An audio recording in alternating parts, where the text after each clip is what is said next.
There's Ruth Graham's book. In every book, in every pew sits a broken heart, hope for the hurting. And then there's some traditional guys here that have been around, working in seminary level, teaching on the same subject, Inside Out and Connecting. Either of those books by Larry Crabb or just Larry Crabb. And the next guy, Dan Allender. I've sat under Dan Allender's 101 classes in Christian counseling. Just a remarkable experience. Dan wrote a book, To Be Told, about telling your life story as well as getting to know the life story of those you minister to, if you really want to be used of God to help them write the next few chapters in their lives and be instrumental in that. Inside Out and Connecting by Larry Crabb are just excellent, insightful reads, especially if you're just kind of getting into the area of being more of a helper in this way to those you minister to. You know, I'm a teacher by heart, by gifting. And yet even in my own ministry I realized I needed to learn how to teach on a different level, on a one-on-one basis, which to me, counseling in a lot of respects, well, it involves teaching on a one-on-one level. It's more than that, of course, but you can't do everything from teaching groups, teaching in a group setting. It isn't enough. It just isn't enough. I don't believe, that's where I'm at anymore. And then this book here, Let Jesus Heal Your Hidden Wounds, by Long and Strickler.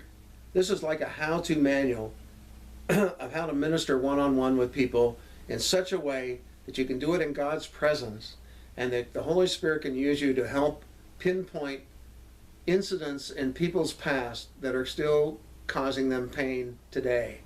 And then how Christ can minister through you to help that person find freedom and address and resolve the effects of past pain in their life. Excellent book. It is written on a more, just so you know, it's written from a Pentecostal background, kind of, but at the same time, if you're not of that persuasion or whatever, and I've been back, I've been in both camps as far as that goes, but still I found it extremely excellent.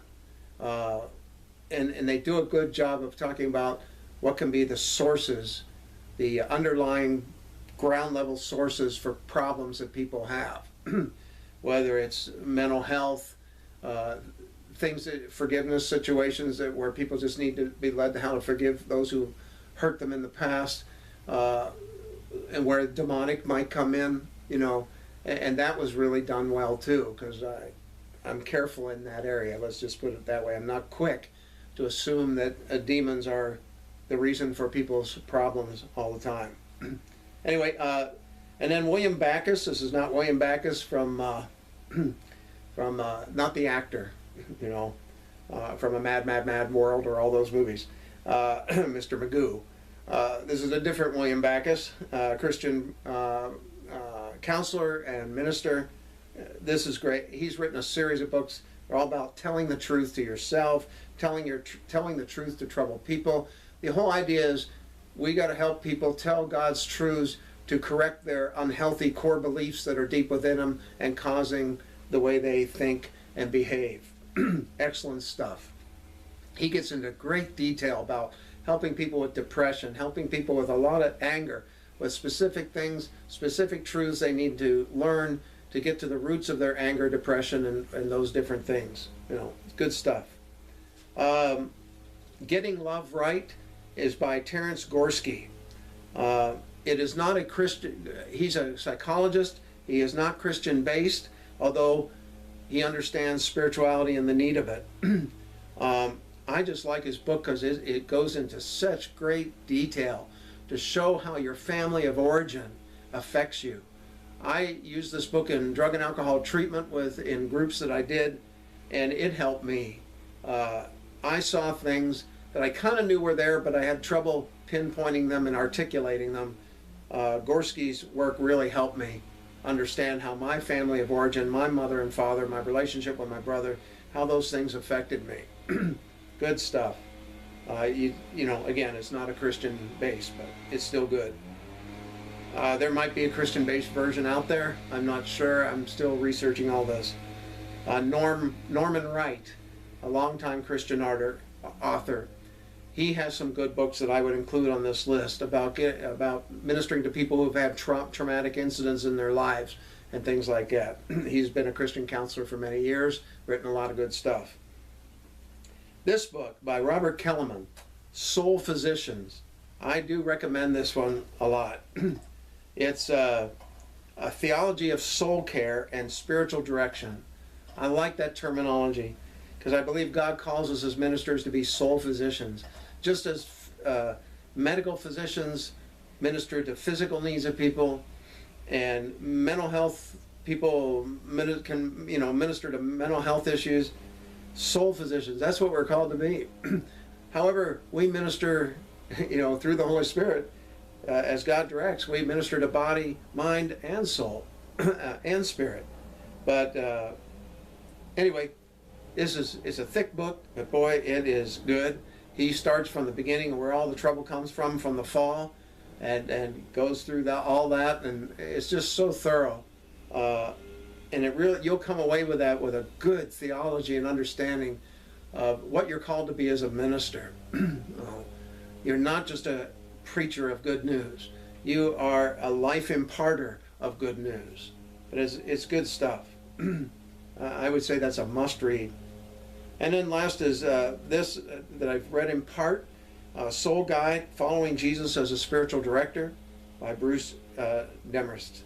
And again, like I say, you could add more here, and you may know of some already yourselves. But once you start down the path of looking into this and asking the Lord to use you in this way, that you wouldn't be just a minister of quick prayers and simplified Bible application. Here, read this verse. Here, read that verse. You should be fine. But to go deeper and to be used of God to really connect with people at that point in their depths of their being, where they're really stuck, where they're hurt, where they don't know how to get out of. They don't know what to do with that pain they feel. They don't know what to do with the effects of that pain that are still affecting them. It's just, they think it's how they are. Matter of fact, people will say that, right? About their issues when they're faced with them sometimes, or their difficult behaviors. They'll say, well, that's just the way I am. Can't help it. The implication is, they almost say, and I've heard some actually say it, this is how God made me. No, He didn't.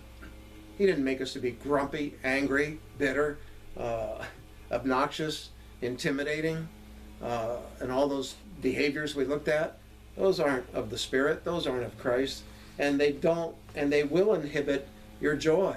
They will block the free flow of God's grace and Spirit in our lives. And so we're called to be healers of the brokenhearted in Him. Well, when we meet here for our last discussion group, please make sure you've done the review and application from session 7, because that's going to be the basis for your final exam as such. Don't let that bother you. Don't let that worry you. If you don't like testing, we're going to do this very conversational. And it's just basically sharing from your own notes and the insights you've gotten as you've gone through the workshop. So don't let that scare you. And the means we've been using to contact you about discussion groups and joining them will be the same. But I hope you are prepared to share from what you've written down on that sheet from session 7, review and application, where you note any reoccurring themes about how to respond to and work with difficult people through the 10 types. That's crucial for us to talk about. And of course, the rest of that page was kind of challenging you to apply, to look at yourself through those 10 types, which you can't help but to do as you go through those anyway.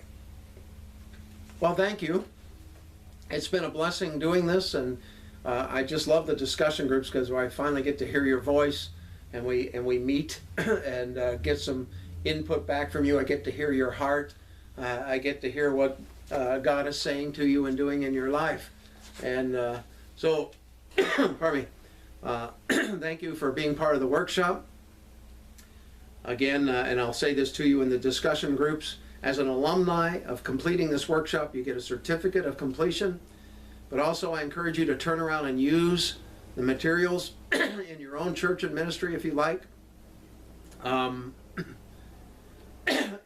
excuse me, I don't have water nearby. But the other thing is, this is reality TV here. The other thing is, what was I going to say? Yeah, your alumni, oh, you can revisit the workshop anytime you want. I will typically, unless something comes up in my life to prevent it, I will be offering this month by month, and you're welcome to come back to the workshop webpage and review the materials, the videos. I don't know why you'd want to do the videos again, but if you want to review the worksheets and that and use them, print them off, pardon me, you're welcome to do that. So thank you very much for sharing in this experience with me. I just love doing this, and it's a blessing to meet you.